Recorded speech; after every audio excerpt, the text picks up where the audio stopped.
성공률이 낮은 게 아니라요. 네. 성공률은 생각보다 높아요. 네. 다만 우습게 생각하는 사람을 빼고 모수를 정했을 때는 성공률이 높아요. 대신 우습게 생각하고 들어온 사람들은 다 망해요. 그리고 우습게 생각하는 사람 안 됐으면 좋겠어요. 네, 안녕하세요 구독자 여러분. 네, NHN 코드 코셀러 TV의 이한생 강사입니다. 오늘은 온라인 무역에 대해서 좀 얘기를 해보려고 합니다. 많이들 보셨을 거예요. 유튜브에서 요새 가장 핫한 해외 구매 대행 사업에 있는 투트랙님을 모셨습니다. 네. 소개 한번 부탁드리겠습니다. 네. 네, 안녕하세요. 투트랙입니다. 네, 오랜만에 다른 채널에 나와서 이렇게 얘기를 하니까 네. 굉장히 어색하네요. 근데 되게 편하기도 해요. 네네. 네, 맨날 제가 이끌어 나갔었는데 시키는 대로만 하면 되니까. 제가 그 인터뷰 진행하기 전에 투트랙님에 대해서 많은 공부를 했습니다. 네. 제가 알기로는 사업 하시기 전에 네. 직장 생활을 하셨다고 좀 들었어요. 뭐 대기업이라고 해야 되나요? 네. 뭐 인원으로 따지면 그게 이제 대기업이 되겠죠. 네. 그 처음에 대기업 회사 공채로 들어가서 네. 경영기획팀에서 한 3년 정도 있다가 네. 근데 거기가 좀 보수적인 회사였어요. 네, 아마 다른 채널에는 어떤 회사인지 나와 있는데 네. 보수적인 회사여서 네. 이번에 좀 자유분방한 회사를 가보자 해서 이제 N으로 시작하는 게임 회사 있죠. 그 회사에서 조금 있다가 네. 거기서 또 경영기획실 했어요. 쭉 예. 근데 거기도 저랑 좀 안 맞는 거예요. 보수적인 데도 안 맞고 그리고 좀 자유분방한 데도 안 맞고 그런 생각이 들었었어요. 그리고 그러면 내가 산업을 좀 더 바꿔볼까 해서 이번엔 제조업 쪽으로 왔었죠. 마찬가지로 조직에 적응을 못한 건지 아니면은 한 달에 버는 소득에 만족을 못한 건지 해서 어찌하여차 준비하다가 나오게 돼서 시작을 하게 됐죠. 그렇죠. 거의 그냥 평범한 직장인이셨네요. 완전 평범했어요. 정말로 온라인 쇼핑 근처에도 가본 적이 아니었던 사람이었어요. 그렇죠. 경영계획을 계속 하셨으니까. 직장을 나오고 나서 시작하신 건가요? 그 전부터 사실 준비를 했었어요. 그러세요? 왜냐면은 안전하게 어느 정도 만들어 놓고 나와야겠다는 생각을 하고 퇴사를 결정을 했는데요. 보통 많은 분들이 물어보세요. 투잡을 하다가 언제쯤 퇴사를 하는 게 좋을까요? 라고 물어봐요. 궁금하죠.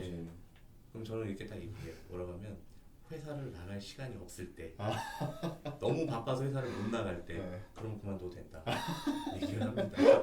정말 현실적인.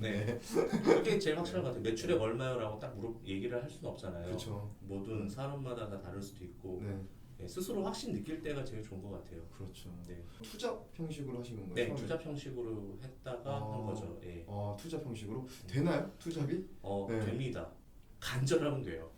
내가 어떻게든 나오고 싶다라는 생각을 하게 되면은 되게 좀 추상적인 얘기긴 한데 그런 마음을 가지면 돼요. 사실 저희 옹꿈사에서도 투잡을 하시는 분들 많은데 오히려 전업으로 하시는 분들보다 투잡을 하시는 분들이 더 잘해요. 왜냐면은 시간이 얼마 없다라는 제한적인 거에 어떻게든 효율적으로 써야 되잖아요. 근데 전업을 하시는 분들은 시간적인 여유가 많으니까 아무래도 조금 조직적인 생활을 하다가 나오신 분들은 여유가 확 생기니까 잘 안 되는 분들도 있어요. 뭐 그렇다 다 그런 건 아니고요.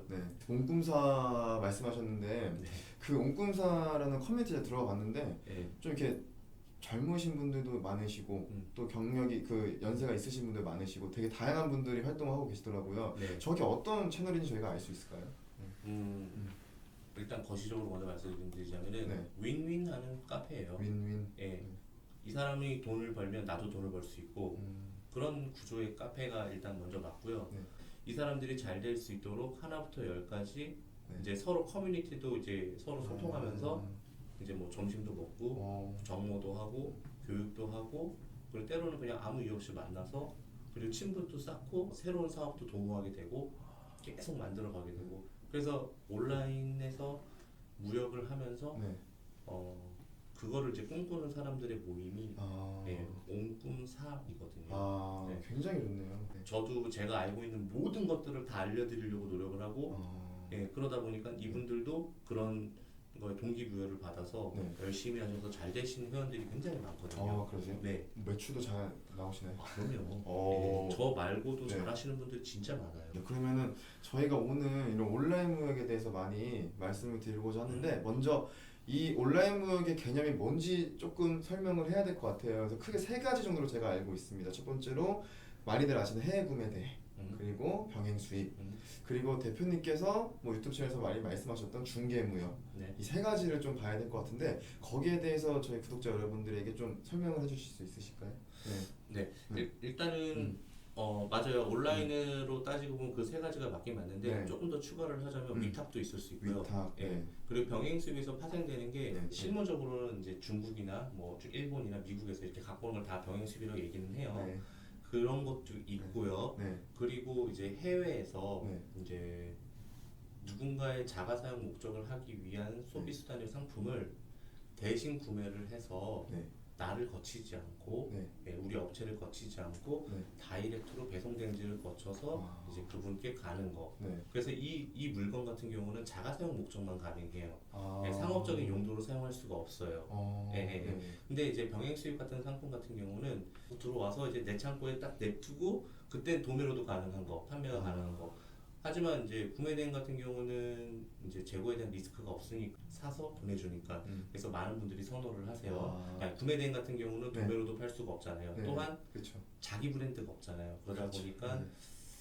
상품 상세 페이지라든가 네. 아니면 뭐 상표권이라든가 저작권이라든가 이런 게 사실 위험 요인 있잖아요. 그렇죠. 네, 그런 있죠. 거를 네. 병행 수입 같은 경우는 이제 그런 거 없이도 네, 내가 상품 받고 자체적으로 사진 찍고 네. 괜찮으면 거기에다 이름을 붙여주고 상표권을 등록을 하고 그런 식으로 진행을 하게 되면 이제 내게 되는 거잖아요. 그래서 내게가 생길 수 있는 게 이제 병행 수입인 거고. 아, 그런 게 예, 있어요. 예, 예. 네. 그리고 중개무역 말씀하셨는데요. 중개무역이라는 거는 엄밀히 따지면 구매 대행의 일환인데요.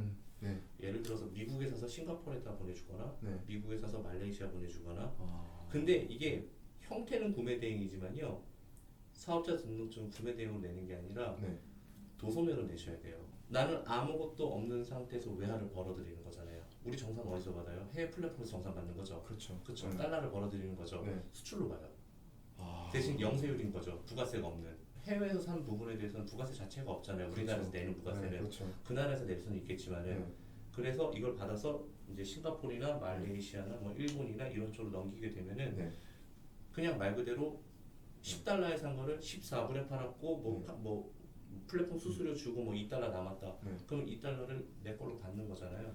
그러면 그게 이제 해외에서 가치가 창출해서 들어왔다고 해서 우리가 보는 흔히 물건이 우리나라에서 나가야지만 수출이 아니라 그런 것도 수출의 개념으로 보더라고요. 아, 신기하네요. 네, 저 같은 네. 경우는 새로운 네. 비즈니스를 시작할 때는 네. 세무 세팅이 제일 중요하거든요. 세무 세팅을 잘못하고 네. 업을 영위하다 보면은 네.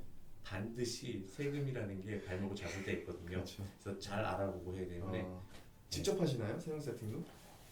그렇지는 않아요. 네. 전문가 있는데 왜 제가 해요? 그렇죠. 네. 네. 저의 사업 철학은요 철저하게 아웃소싱이에요. 잘하는 거 잘하자. 아. 네, 난 내가 잘하는 거 잘하고 내가 잘 못하는 부분은 배워서 하면 늦어요. 맞아요. 네. 제가 확실한 건 뭐냐면요. 제가 병행 수입이라든가 구매 대행 수업 때 맨날 물어봐요. 중국어 잘하시는 분 손들으라고 얘기해요. 그럼 몇 분 손들어요. 중국어 필요 없습니다. 네, 저도 한마디도 못해요. 왜냐하면은 중국어 지금부터 배우시려고 하시면 3년 걸려요. 물론 근데 1인 기업은 그렇죠. 혼자서 다 해야 되는 부분도 있어요. 왜냐면은 주어진 예산에서 해야 되니까 일단은 몸을 갈아 넣어야 돼요. 나를 갈아 넣을 수밖에 없는데 그치만 어느 정도 단계에 올라서게 되면은 그 사람도 보일 거예요. 내가 목적지까지 택시를 타고 가야 되는지 걸어가야 되는지. 왜냐 시간이라는 거는 누구한테나 평등하거든요. 그렇죠. 그 시간을 돈을 주고 사고 나는 그 시간에 더 가치 있는 일을 한다면 그게 진짜 사업가 아닐까요?